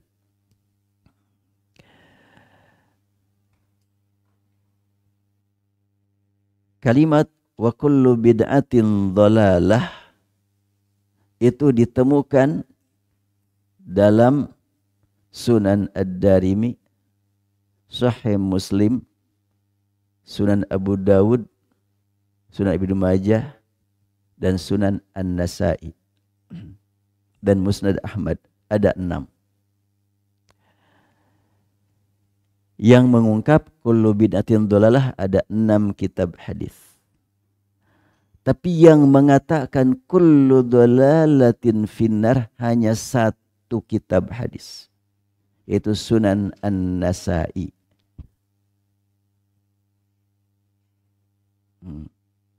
Setelahnya saya penasaran, istilah anak muda keponya penasaran teh, cari tahu. Saya pun nyari-cari. Kenapa kok cuma 1? Ada apa nih? An-Nasa'i meriwayatkan hadis tersebut wa kullu dhalalatin finnar dari Utbah bin Abdullah, an Ba'an ibnul Mubarak, an Sufyan, an Ja'far bin Muhammad, an abihi, an Jabir bin Abdullah. Ada Utbah bin Abdullah, itu saya cari siapa dia. Ibnu Hajar, penulis kitab Rijalul Hadis, sejarah-sejarah para ahli hadis, dalam kitab Tahdzibut Taqrib, Utbah bin Abdullah tidak ditemukan. Tidak ada keterangan sama sekali. Dan ternyata Ibnu Hajar ketika ditanya Utbah bin Abdullah, kata beliau majhul. Majhul itu tidak diketahui. Di mana, siapa, orangnya baik apa enggak. Sampai di sini saja sudah bisa dinilai hadis Nasa'i yang ada riwayatnya Utbah bin Abdullah tidak bisa dipertanggungjawabkan validitasnya. Jadi kullu dhalalatin finnar tidak bisa dijadikan pegangan. Karena sanadnya ada yang majhul. Ada lagi penulis yang lain namanya Az-Zahabi, penulis kitab Mizanul I'tidal, berapa jilid tentang rijalul hadis, tentang sejarah para perawi hadis. Az-Zahabi mengomentari Utbah bin Abdullah dengan kalimat la yu'raf, tidak dikenal. Berarti hadis yang menyatakan kullu dhalalatin finnar tidak bisa dipertanggungjawabkan validitasnya. Tapi kalau kullu bid'atin dhalalah, jelas riwayat Muslim ada. Emang ada gitu dhalalah yang tidak masuk neraka? Kan gitu ya. Kalau kullu dhalalatin finnar dipertanyakan, maksudnya kan orang tersesat masuk neraka. Emang ada gitu orang yang tersesat tidak masuk neraka? Banyak. Siapa di antaranya? Mudah-mudahan saya termasuk orang yang sesat masuk surga. Iya, saya sering tersesat. Pernah saya mengunjungi walimah teman saya di SMA. Di sana tuh di mana tuh? Lewat Cimahi terus Raja Mandala. Nah, dengan supir Kang Imam. Dia mau ngambil jalan alternatif. Oh, malah tersesat. Kesini Bi katanya jalannya ini lebih cepat 1/2 jam. Ternyata lebih lambat 2 jam. Ngambil jalan alternatif tersesat. Mundur lagi mundur. Aduh. Tersesat. Kalau semua kesesatan masuk neraka, termasuk tersesat cari alamat masuk neraka. Kan kalimatnya kullu dhalalatin, tanpa batas kan. Rasul tidak bersabda kullu dhalalatin fi shalah atau kullu dhalalatin fi qiraatil Quran atau kullu dhalalatin fil qada. Enggak, kullu dhalalatin secara mutlak. Sebagaimana kullu muhdatsatin mutlak, kullu bid'atin mutlak, kullu dhalalatin juga mutlak. Sama semuanya. Nah, ini kita gali hadis dengan kecerdasan ya. Boleh jadi di antara ikhwan dan akhwat ini pemikiran baru nih yang begini nih. Emang baru. Makanya dolalah. Pusing menerimanya juga karena baru nih kan. Ya baru itu begitu. Tapi pas ada ponis kullu dzalatin finnar, nanti dulu. Ada enggak dalam Al-Quran dolalah yang tidak masuk neraka? Ada. Alam yajidka yatiman fa'ahwa wa wajadaka dhallan fahada. Siapa yang dolan di sini? Tidakkah Rabbmu menemukan kamu dalam keadaan yatim? Dialah yang melindungi kamu. Tidakkah Rabb kamu menemukan kamu dalam keadaan dhallan? Dan dia yang berikan petunjuk. Siapa yang dolan di sini? Tahu enggak? Rasul di situ. Al-Quran mensifati Rasul dhallan. Artinya Rasul sekian lama berada dalam keadaan dhalalah. Dan Rasul justru pemberi syafaat. Tidak masuk neraka. Jadi kalau kullu dhalalatin finnar, itu hadis benar bertentangan dengan surat Ad-Duha. Kalau ada hadis jelas-jelas bertentangan dengan Al-Quran, kira-kira gimana sikap kita? Selidiki dulu hadis ini benar apa enggak? Sahih apa tidak? Tidak mungkin hadis sahih bertentangan dengan Al-Quran. Kalaulah ditemukan juga, berarti yang bertentangan bukan hadis dengan Quran, tapi pemikiran kita bertentangan dengan Al-Quran. Umpamanya, seseorang mengatakan, Al-Hadis berkata, Man mata wa ali siyamun sama anhu waliyuh, rawahul Bukhari wa Muslim. Siapa yang mati punya utang saum, maka utangnya dibayar oleh walinya. Seorang wanita meninggal punya utang saum belum qadha, bisa dibayar oleh suaminya atau oleh ayahnya atau oleh anaknya. Diqadha oleh orang yang masih hidup. Wah, ini berlawanan dengan Quran nih. Ayat yang mana? Wa allaisa lil insan illa ma sa'a. Tidak ada bagi manusia di akhirat kecuali hasil usaha dia. Ini hadis ini bertentangan dengan Al-Quran. Di mana bertentangannya? Iya kan tadi saum, utang saum orang yang sudah meninggal dibayar oleh yang masih hidup. Berarti ada pindah amal. Yang bilang pindah amal kamu, bukan Quran, bukan hadis. Hadis tidak bilang begitu. Ya berarti pindah pahala. Pahala orang yang melaksanakan saum buat orang yang meninggal. Yang bilang pindah pahala kamu juga, bukan hadis. Hadis mah enggak bilang. Terus maknanya apa? Kalau saya punya utang 1 juta. Saya meninggal. Yang tahu Kang Yusuf umpamanya. Yusuf langsung membayar utang. Saya ini sudah dapat rezeki nih. Saya membayar utang 1 juta guru saya. Yang dapat pahala siapa? Hah? Saya apa Yusuf yang dapat pahala bayar? Ya yang bayar dong. Cuma saya bebas dari utang. Demikianlah ibadah saum. Seseorang meninggal punya utang ibadah saum. Tidak sempat dia bayar, tidak sempat dia qadha, keburu ajal tiba. Maka dibayar qadanya oleh orang yang masih hidup. Yang dapat pahala yang melaksanakan. Cuma orang yang meninggal tidak akan dihisab tentang ibadah saum yang tertinggal di akhirat. Sebagaimana utang piutang begitu. Jadi kalau ada orang yang berkata hadis itu bertentangan dengan Al-Quran walaupun sahih sanadnya tapi tidak sahih matannya, perlu dipertanyakan ngomong begitu tuh. Dasarnya apa kok sampai menilai ada matan hadis dhaif pada sanadnya sahih? Enggak mungkin. Nah, sekarang kalau kullu dhalalatin finnar,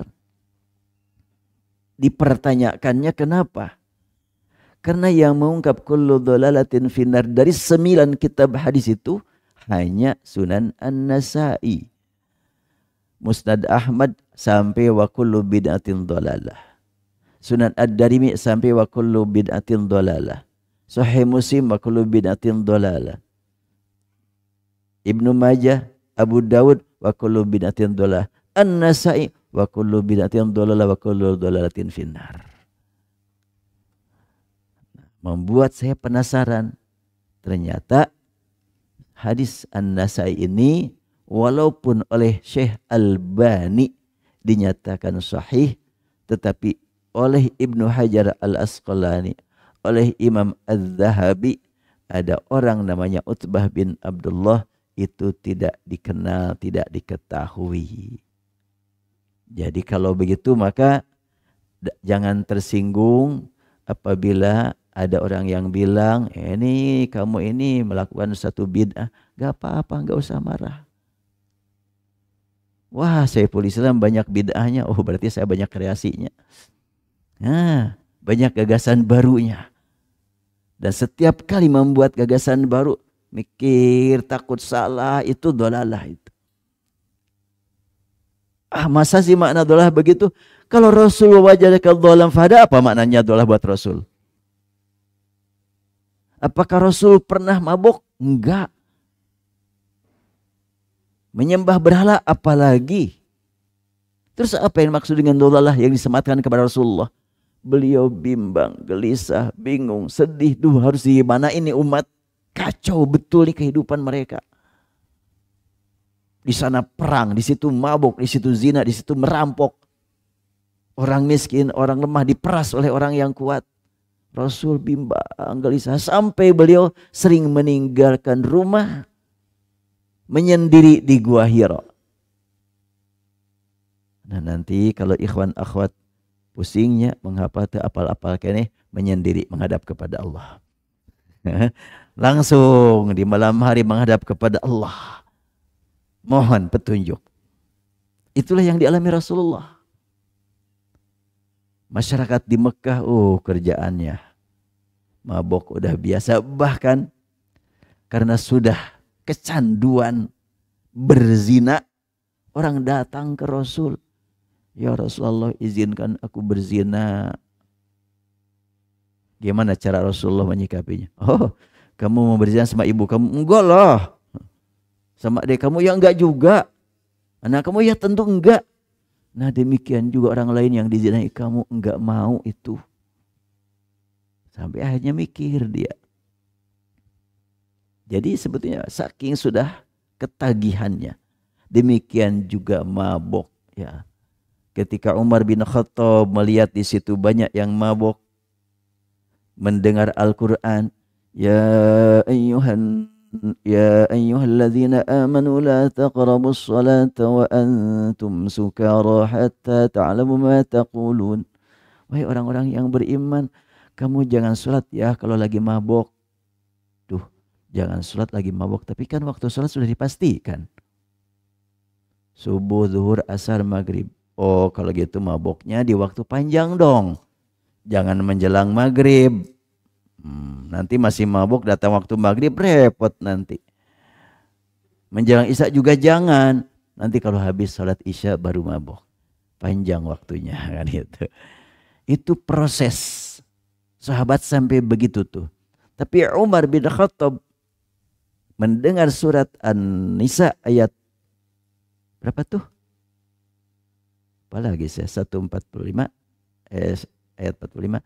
Ya ayyuhalladzina amanu la taqrabus salata wa antum sukara hatta taqulu ma taf'alun hatta ta'lamu ma taf'alun.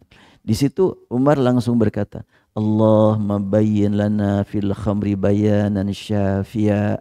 Ya Allah, berikan kepada kami penjelasan yang tuntas tentang khamr ini. Maka ketika ada orang yang masih mabuk, tapi waktunya agak panjang, yang enggak meninggalkan sholat. Cuma ada seorang bos lagi mabuk, kemudian dia ngomong ngelantur kemana-mana, diketawain sama sama orang yang dipandang hina, yaitu hamba sahaya.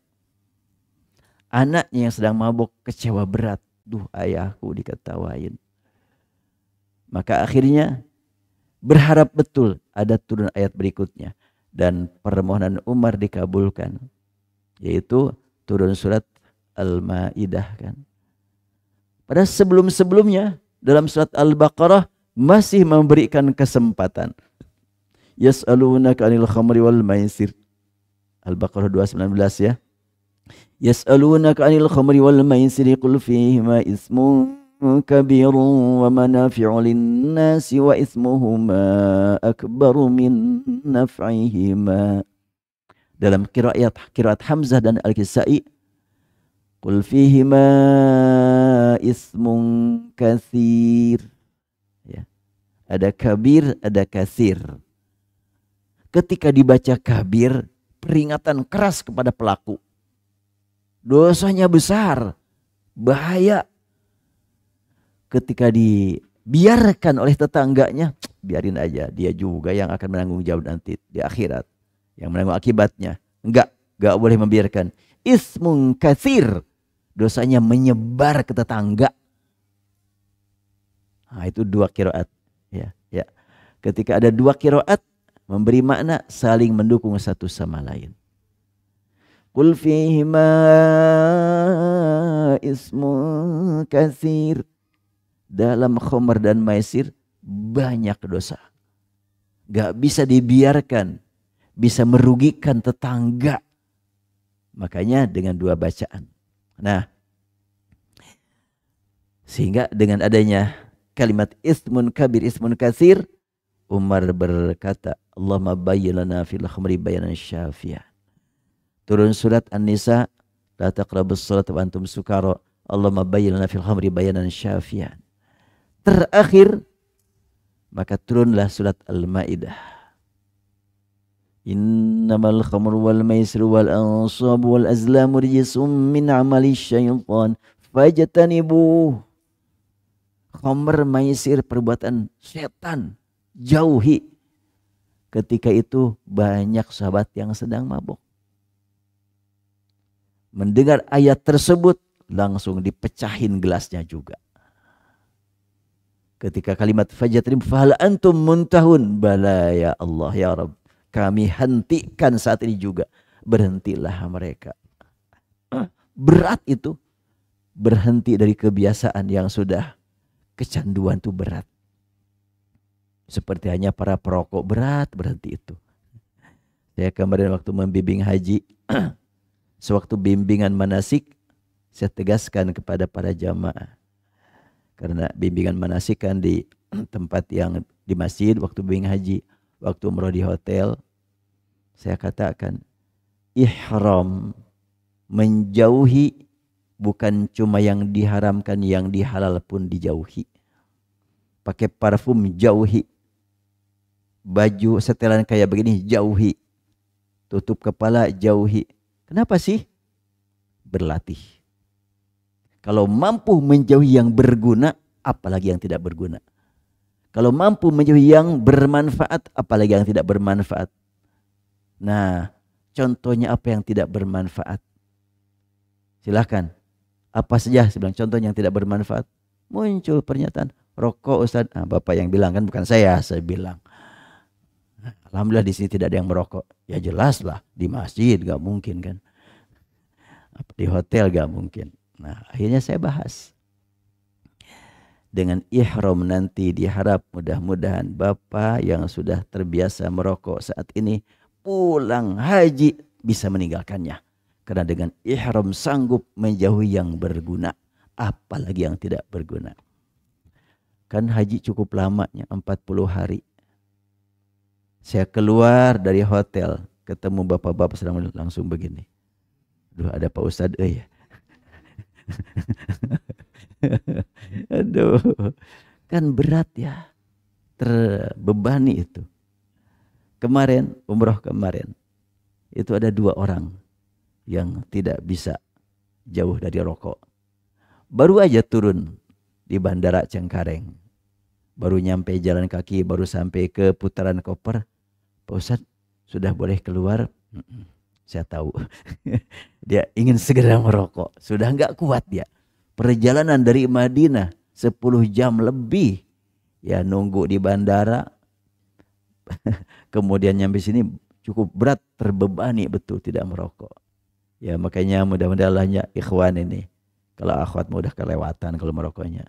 Di zaman ya, ikhwan kalau ketagihan, udah bismillah aku mau menjauhinya. Ketika memang berniat mau menjauhi, insya Allah Allah akan berikan pertolongan.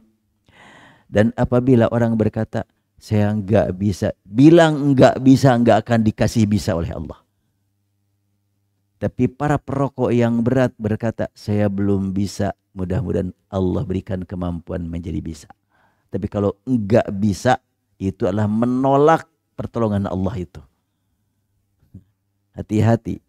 Sesuatu yang baik, jangan kita bilang saya enggak bisa. Saya belum bisa. Dan ingin bisa. Gitu. Belum selesai kajian. Oh, udah 1,5 jam ya. Baik. Wa kullu muhdatsatin wa kullu bid'atin dhalalah. Jadi kalimat wa kullu bid'atin dhalalah itu jangan selalu dipandang negatif, bahwa bid'ah itu negatif. Wah, dari mana itu? Bid'ah tidak negatif, dari dulu juga yang namanya bid'ah itu adalah neraka. Itulah keterangannya yang tidak jelas. Kullu dhalalatin finnar. Tapi kalau wa kullu bid'atin dhalalah jelas, itu memang setiap yang membuat gagasan baru tanpa contoh mikir. Ada pusingnya. Termasuk kemarin waktu saya haji, ya saya ditakdirkan Allah menjadi saksi perubahan-perubahan dalam perjalanan ibadat haji sejak 40 tahun. Sejak tahun 84. Kemarin tahun 2024 ada sesuatu yang baru yang saya betul-betul kaget. Duh, gimana saya menjelaskan kepada jamaah? Apa itu? Al-Quran menyebutkan, فَإِذَا أَفَدْتُم مِّنْ عَرَفَاتٍ فَاذْكُرُوا اللَّهَ عِندَ الْمَشْعَرِ الْحَرَامِ وَاذْكُرُوا. Bila kamu sudah selesai wukuf di Arafat, maka perbanyak zikir di Masyaril Haram. Apa itu Masyaril Muzdalifah? Saat ini masjid di Muzdalifah namanya Masjid Masyaril Haram. Kemarin kebijakan pemerintah Saudi memfasilitasi tentu hasil pertemuan para ulama di sana bagaimanapun. Mempersilahkan jamaah milih dari Arafat mau ke Muzdalifah atau mau langsung ke Mina. Hah? Langsung ke Mina gimana ini? Dan itu ditetapkan demi kemaslahatan umat. Kenapa? Sebab pada tahun 2023 banyak yang tidak kebahagiaan kendaraan dari Muzdalifah ke Mina, sehingga siang-siang masih di Muzdalifah panasnya luar biasa, banyak tergeletak cuma ditutup kain pada meninggal. Itu tahun 2024. Nah kemarin tidak begitu lagi. Kenapa kok bisa seperti itu? Karena pemberangkatan dari Muzdalifah ke Mina setelahnya lewat tengah malam. Semuanya dari Arafah mampir di Muzdalifah, diberangkatkan dari Muzdalifah mulai perjalanan jam 00 kalau ukuran di kita. Berarti kan sekian waktu itu nganggurnya. Nah kemarin enggak. Dari Arafah langsung ke Mina bagi yang mau terus. Akhirnya lebih lancar. Cuma saya menyampaikan ke jamaah harus bagaimana. Apabila jamaah membaca ayat tadi, bila sudah selesai dari Arafat, mampir dulu di Muzdalifah, zikir di Muzdalifah. Fa idza afadtum min Arafatin fadhkurullah 'indal masy'aril haram. Nah, di situ bingung lagi saya. Cari makna yang sebenarnya. Apa makna? Apabila kamu selesai wukuf di Arafat, fadhkurullah, berzikirlah di Masjidil Haram. Ada enggak kalimat fadhkurullah indal masjid? Harus duduk, harus tidur, harus turun dari bis? Enggak ada. Yang penting zikir walaupun sambil jalan. Dari Arafat menuju Mina jam 8, jam 9 sudah di perjalanan labbaik Allahumma labbaik atau pemanya Allahu Akbar Allah. Silahkan, itu zikir, enggak salah juga. Baru saya mikir, oh iya, kembali kepada teks Al-Quran dapat jawaban di situ. Terus yang menetapkan bahwa meninggalkan Muzdalifah harus setelahnya lewat malam, lewat tengah malam, itu fikih ulama berlandaskan penelitian terhadap praktek Rasul bahwa Rasul nginep di Muzdalifah sampai subuh. Oh, muncullah beberapa pemikiran para ulama yang disebut dengan fikih madzhab, ya. Ringkasnya untuk kajian pagi hari ini, kita beriman kepada dalil dari Al-Quran dan Sunnah Sahihah. Kita hormati pemahaman para ulama terhadap Al-Quran yang disebut dengan tafsir, dan pemahaman para ulama terhadap hadis yang disebut dengan syarhul hadis. Ada tafsirul Quran, ada syarhul hadis. Kita hormati, kita pahami, dan kita doakan para ulama yang sudah mengarahkan orang-orang yang hidup saat ini agar tidak menyimpang dalam memahami Quran dan Sunnah, sehingga mereka menulis kitab tafsir, menulis syarhul hadis. Seperti hadis Bukhari dikumpulkan oleh Imam Bukhari, ada syarahnya. Imam Ibnu Hajar menyusun kitab namanya Fathul Bari. Kemudian Muslim ada syarahnya, yaitu syarah Imam Nawawi. Ada Tirmidzi, Tuhfatul Ahwazi, ada Abu Dawud, ada Aunul Ma'bud. Semuanya para ulama menyusun syarah biar kita tidak kesulitan. Tapi terkadang ketika uraian para ulama berbeda, ditemukan perbedaan tersebut oleh seseorang, yang mana yang benar nih? Kan gitu ya. Maka ketika kita mempelajari bahasa Arab, insya Allah tidak akan terlalu lama bingungnya. Kaji kembali teks aslinya. Antara lain tadi, ketika muncul pemikiran, sekarang dipersilahkan untuk milih mau tinggal di Muzdalifah atau langsung ke Mina. Lihat Al-Quran, teks Al-Quran yang asli enggak menyebutkan harus bermalam di Muzdalifah sekian lama, tapi zikir yang penting. Begitu untuk ya uraian hari ini. Ada yang mau ditanyakan silahkan. Berarti sampai malamnya sok. Ya. Assalamualaikum.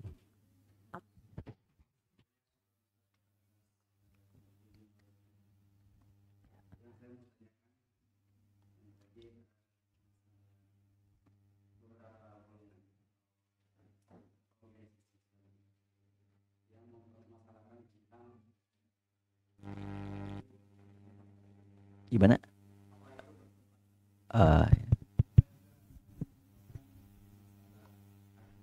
Ya.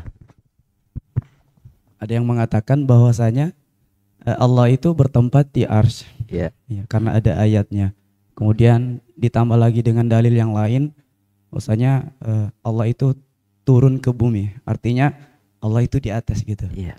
Kemudian sebagian juga mengatakan bahwasanya Allah itu tidak memiliki tempat. Dia tidak memerlukan ruang dan waktu. Iya. Dan saya juga berpikir bahwasanya kalau ars itu adalah ciptaan Allah, artinya semua yang ada sebelum Allah itu adalah ciptaan atau makhluk. Pertanyaannya, karena ars juga adalah ciptaan berarti makhluk.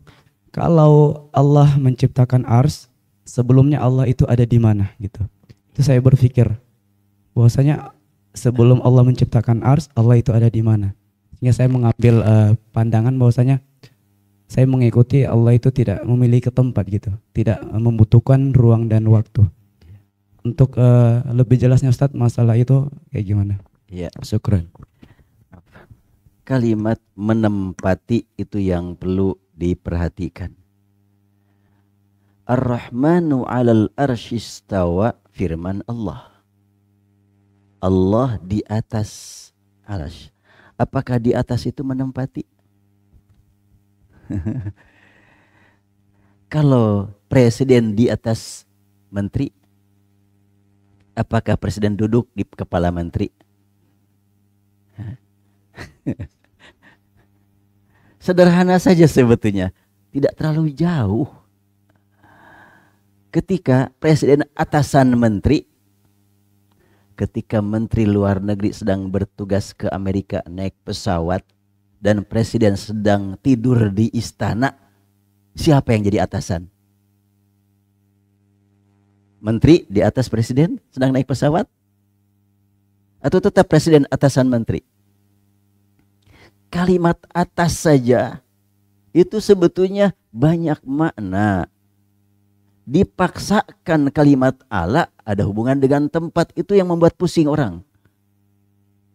Ar-Rahmanu 'alal arsy istawa, dibilang Allah bertempat di atas arsy. Hilangkan bertempatnya itu. Al-Quran tidak menyebutkan bertempat kok. Kalau umpamanya Allah yajlisu 'alal arsy, nah lain. Itu Allah 'alal arsy. Ar-Rahman, bahkan bukan Allah, Ar-Rahman al-arsy istawa. Itu yang membuat orang sulit itu. Kenapa kok ditambah-tambah? Makanya saya ingin gitu mengajak antum semuanya, yuk kita kembali kepada teksnya Al-Quran, teksnya hadis, jangan ditambah-tambah. Kalimat ala di atas tidak selalu berhubungan dengan tempat. Apalagi bukan Allah 'alal arsy istawi, Ar-Rahman 'alal arsy istawa. Bedanya apa Ar-Rahman dengan Allah? Allah nama zat, Ar-Rahman nama sifat. Ini dibalik, saya dengar tuh dalam ceramah itu. Ar-Rahman 'alal arsy istawa itu zatnya katanya. Sedangkan umpamanya dalam Al-Quran, wa huwa ma'akum aina ma kuntum wa huwa ma'ahum aina ma kanu, itu adalah sifatnya, enggak terbalik itu.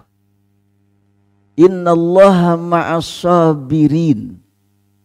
Allah bersama orang sabar. Orang sabar di mana adanya? Di arsy apa di bumi? Nah, itu Allah langsung, bukan Ar-Rahman tuh. Innallaha ma'as sabirin. Wallahu ma'as sabirin. Allah bersama orang-orang sabar. Kemudian dalam surat Al-Mujadalah, apa tuh? Ma yakunu min najwa thalathatin wa rabi'um wa la khamsatin illa huwa sadisuhum. Siapa huwa? Allah. Ma'akum. Ma yakunu min najwa thalathatin illa huwa rabi'um wa la khamsatin illa huwa sadisuhum. Itu Allah. Kamu bertiga, Allah keempat bersamamu. Kamu berlima, Allah keenam bersama kamu. Berarti dipastikan berada di atas aras, dalam artian menempati, hilangkan kalimat menempati. Di atas aras artinya apa? Aras itu kan makhluk Allah yang tidak terjangkau oleh akal kita.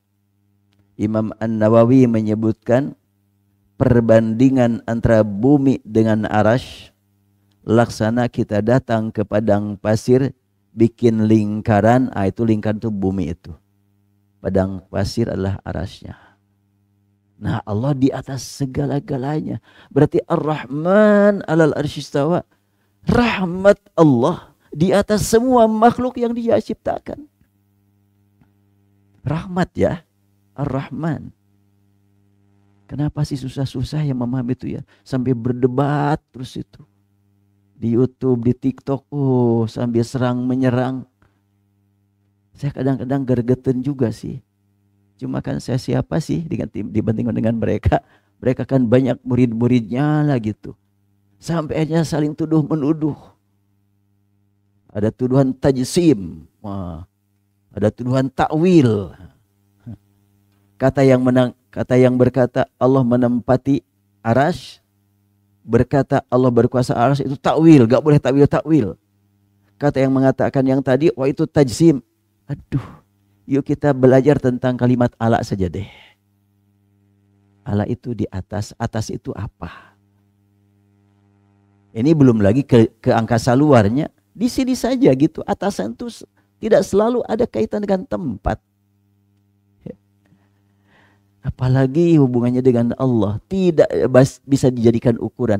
Semua yang kita pahami dalam masalah kehidupan makhluk tidak dapat dijadikan ukuran untuk memahami kehidupannya berhubungan dengan Allah. Tidak bisa. Allah melihat, kita melihat sama dong? Enggak. Kita melihat pakai mata terbatas, penglihatannya juga kadang-kadang merem, ngantuk. Ada yang ngantuk? Iya. Allah tidak pernah ngantuk. La ta'khudhuhu sinatun wala naum. Allah mendengar pakai telinga. Kita mendengar pakai telinga, Allah tidak pakai telinga. Jelas sekali. Jadi ini permasalahan, kembalilah kepada teksnya Al-Quran. Dan kalimat Ar-Rahman itu sifat Allah. Wallahu a'lam. Bahkan saya pernah menemukan dalam buku Risalah Al-Islam Syumuliyatul Islam. Di situ ada keterangan seorang astronot Amerika bernama James Irwin pernah naik pesawat luar angkasa sampai dia mendarat di bulan. Ceritanya benar apa enggak saya tidak jadi saksi. Pulang dari bulan ke bumi, dia bilang, sewaktu aku berada di bulan, aku lihat bumi berada di angkasa. Tidak ada tiang, tidak ada tali, tapi begitu aman. Dia berkata sewaktu di bulan melihat bumi di angkasa. Kita di bumi melihat bulan di angkasa. Yang benar yang mana yang di atas? Bumi di atas bulan apa bulan di atas bumi? Itu aja nggak ngerti. Bagaimana sekarang langsung menetapkan bahwa Allah menetap di atas arasy? Jangan pakai menetaplah. Ya kan istawa.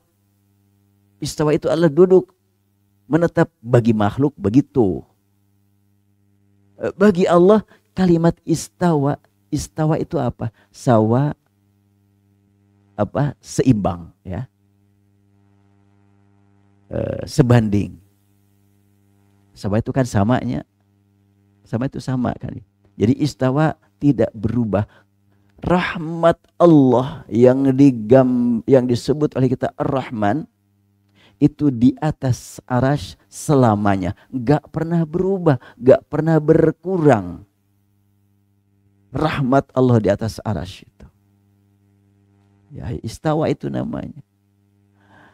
Urusan terjemah, itu mah terjemah pemikiran. Semua terjemah pemikiran bukan dalil. Sampaikan kepada orang yang berkata, jangan ditakwil-takwilkan. Jelas Allah menetap di atas arasy itu istawa al-arsy. Itu terjemah Anda itu, bukan Al-Qur'an. Al-Quran Ar-Rahman 'alal arsy istawa. Iya, istawa itu kan menetap. Iya kata kamu, kata aku enggak, mau apa kamu? Terus buat kamu apa? Ah, saya mah lebih baik gak usah terjemahkan saja daripada pusing-pusing cari terjemah. Gak usah terjemahkan, udah istawa. Sebagaimana kalimat Rob dengan ilah. Kan kita mah sama ya. La ilaha illallah, tiada Tuhan selain Allah. Alhamdulillahi rabbil alamin, segala puji bagi Allah Tuhan semesta alam. Rob Tuhan, ilah juga Tuhan. Yang benar mana? Tuhan itu Rob atau ilah? Hah? Itu aja pusing kita. Ya sama dong, enggak. Jangan bilang sama. Kalau kau bilang sama, itu melanggar aturan. Udah ganti saja. Alhamdulillahi ilahil alamin. Rabbus samawat, ilahus samawat. Mana ada ilah diidofatkan kepada makhluk selain manusia? Gak ada kan? Rabb, Rabbus samawati wal ard, Rabbul masyriqi wal maghrib, Rabbul alamin. Gak ada ilahul alamin, gak ada ilahus samawat, gak ada ilahul masyriq. Berarti beda makna Rabb dengan makna ilah. Itu aja pusingnya. Jadi kalau gitu apa terjemah yang tepat untuk Rob? Untuk ilah diartikan Tuhan, untuk Rob apa artinya? Udah pusing-pusing jangan diterjemahkan. Nyari gak ada yang cocok. Demikian pula istawa. Jangan diterjemahkan, kalau pusing-pusing cari terjemah. Menimbulkan masalah lagi, sudah. Biarkan saja. Ar-Rahman al-Arsh istawa. Ya tapi kan supaya dipahami. Buktinya setelahnya terjemahkan malah jadi pusing. Bahkan jadi berantem antara para ulama lagi. Inilah bagi kita harus betul-betul hati-hati. Kita kembalikan segala-galanya kepada Allah Subhanahu wa ta'ala. Oh, kalau gitu kamu ikut aliran tauhid, lah terserahlah. Itu mah kamu yang menilai kok. Buat kita mah Al-Quran tetap. Terjemah adalah terjemah pemikiran manusia. Tafsir adalah karya manusia. Makanya kita iman kepada firman Allah Ar-Rahman alal istawa. Kita hormati orang berkata apa mana istawa. Kita hormati yang berbeda. Sama-sama tujuannya adalah ingin memahami Quran dan memahamkan Quran kepada umat. Tujuannya adalah ikhlas semata-mata karena Allah, mencari ridha Allah.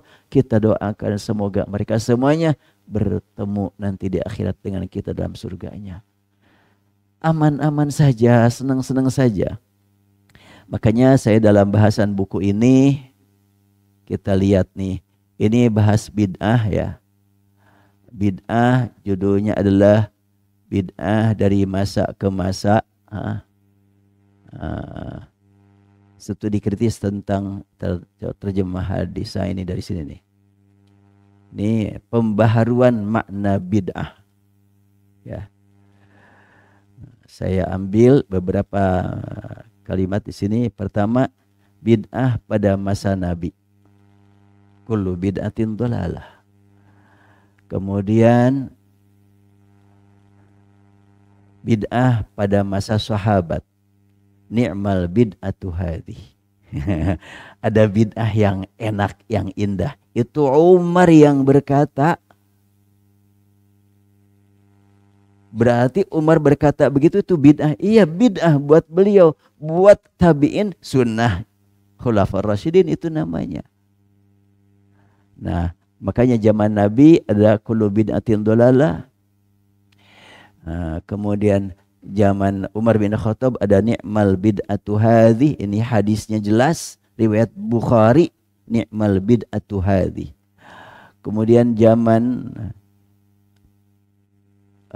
ini bid'ah pada zaman sahabat ya. Kemudian berikutnya adalah bid'ah pada masa imam madhab. Yaitu Imam Asy-Syafi'i menyatakan al bid'atu bid'atani mahmudatun wa madhmumah. Itu Imam Syafi'i berkata. Dan kalimat Imam Syafi'i ini dikutip oleh sekian banyak kitab antara lain Jami'ul Ulum wal Hikam dan Fathul Bari. Kitab Fathul Bari tersebar di NU, Persis, Muhammadiyah, Salafi, Hizbut Tahrir. Tersebar kitab Fathul Bari. Di dalam kitab Fathul Bari diungkap ungkapan Imam Asy-Syafi'i Ini Fathul Bari jilid 13 halaman 253. Qala Asy-Syafi'i al-bid'atu bid'atani mahmudatun wa madhmumah. Fama wafaqa sunnata fahuwa mahmudun wa ma khalafa fahuwa madhmum. Di sini saja sempat saya termenung. Imam Syafi'i berani banget ya. Rasul mengatakan setiap bid'ah adalah dhalalah. Kok dia bilang bid'ah ada yang terpuji, ada yang tercela, dan gak tanggung-tanggung lagi. Bid'ah yang sesuai sunnah itu terpuji. Hah? Bid'ah sesuai sunnah lagi? Duh, gimana ini? Kan bid'ah itu lawan sunnah. Laki-laki lawan perempuan, gelap lawan terang, malam lawan siang. Ada enggak malam sesuai siang? Hah? Gelap sesuai terang? Oh, dari situ saya berpikir lama. Sekarang sudah dapat jawaban. Jangan dikatakan bid'ah itu lawan sunnah. Terus lawan bid'ah apa? Lawan bid'ah itu ittiba dan taklid, itu lawannya. Ya. Perbuatan baru tanpa contoh bid'ah. Perbuatan pakai contoh ittiba atau taklid. Bukan sunnah. Nah, makanya Imam Asy-Syafi'i menyatakan fama wafaqa sunnah fahuwa mahmud. Bid'ah yang sesuai sunnah terpuji. Ini zaman Imam Madhab. Terus bid'ah zaman ada, saya sebutkan di sini. Ada bid'ah masa Rasul, bid'ah masa sahabat, bid'ah masa Imam Madhab, dan bid'ah masa ulama madhab. Beda nih. Imam Hanafi, Maliki, Syafi'i, Hambali sudah wafat, murid-muridnya banyak. Nah, murid-muridnya banyak cerita tentang bid'ah dan berlandaskan kepada hadis man sanna fil islami sunnatan hasanatan, sampai ada kalimat anna kullaman ibtada'a syai'an minasyarri kana 'ali mithlu wizri kulli man iqtada bih fi dzalika al-amal mithl amalihi ila yaumil qiyamah wa mithluhu man ibtada'a syai'an minal khair. Siapa yang berbuat bid'ah dalam kebaikan, ini bid'ah kebaikannya, diikuti yang lain dapat pahala, maka yang pertama pahalanya berlimpah. Sebagaimana yang manibtada'a min syai'an minasyarri, orang yang berbuat keburukan diikuti sama yang lain, maka yang lain dapat hukuman yang ditimpakan kepada yang lain menimpa juga kepada yang ibtada'a pertama. 1000 orang yang terkena hukuman, maka 1000 tingkatan menimpa yang pertama.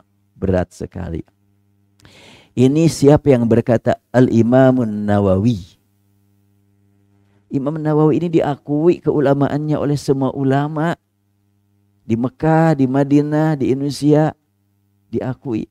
Karena dia yang menulis Syarah Muslim. Dia penulis Riyadhus Shalihin.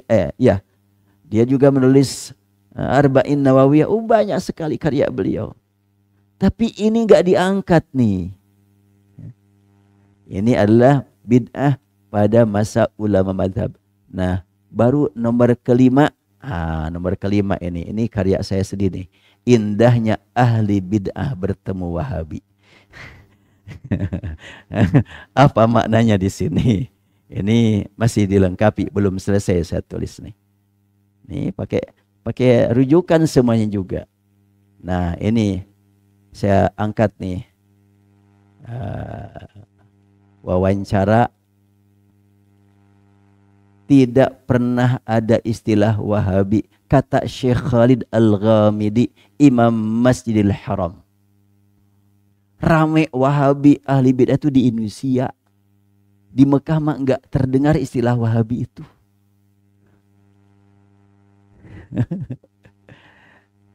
Jadi ya. Tapi Abdul Wahab itu sangat terkenal. Muhammad bin Abdul Wahab sangat terkenal di Mekah. Karyanya banyak. Di sini juga ada di belakang. Kitabut Tauhid karya Muhammad bin Abdul Wahab ada. Nah, ini imam, saya senang sekali mendengar beliau, suaranya bagus. Banyak makomatnya juga. Ini Syekh Khalid Al-Ghamidi punya suara bagus, dan berirama ganti-ganti juga. Ya tadi saya pakai irama apa tadi? Tahu? Gak tahu ya? Ya nggak apa-apa lah, nggak dosa kok nggak tahu itu. Ini saya tadi itu ketularan para imam di sini nih pakai pakai jiharkah tadi itu ya.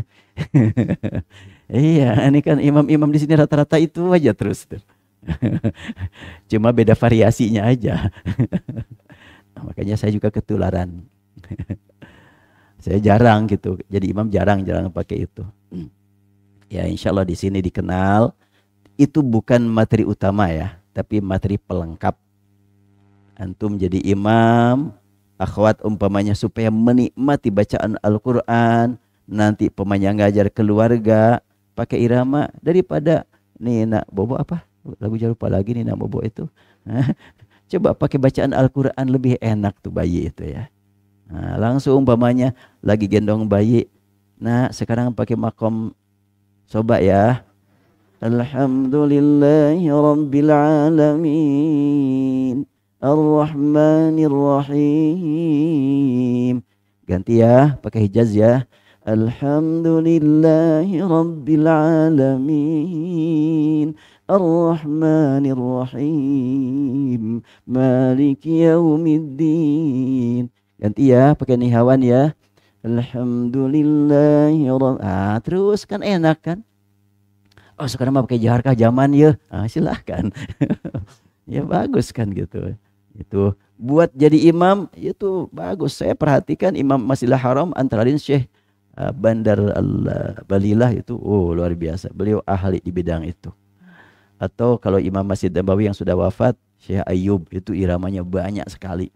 Kalau di YouTube saya ingin mendengarkan Syekh Ayyub irama nihawan langsung makom hijaz, makom sika itu Syekh Ayyub ada itu banyak, jadi tidak asing. Di sini diperkenalkan di Maqdis sebagai pelengkap penting karena memang itu adalah merupakan hiburan ahli ibadah adalah taghani bil Quran. Kok taghani bil Quran? Kata Rasul ya taghanna bil Quran itu sabda Rasul itu. Beliau bersabda kelamaannya. Nah, saya ngomong nih kelamaannya. Ini kan jamaah takhir nih. Kemarin kan waktu haji, waktu umroh enggak jadi di jamaah nih. Iya, udah 2 jam memang nih. Ya, jadi irama sangat penting buat kita pelajari insyaallah. Baik, saya cukupkan sampai di sini. Kita akhiri subhanakallahumma bihamdik asyhadu an la ilaha illa anta astaghfiruka wa atubu ilaik. Walhamdulillahi rabbil alamin. Assalamualaikum warahmatullahi wabarakatuh.